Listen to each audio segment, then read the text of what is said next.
मेरा परम मित्र क्या होता है मित्र?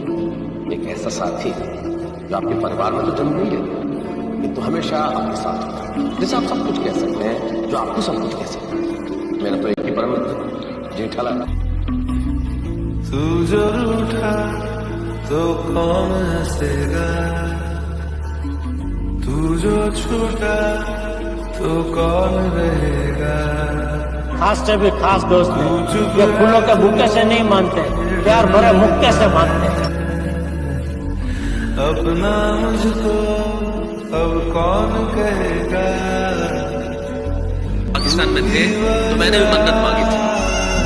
मैंने कहा था जैसे ही मेरा दोस्त हिंदुस्तान की धरती पे पहला कदम रखे, मैं सबसे पहले अम्बा माता के मंदिर जाऊंगा दर्शन करने के लिए।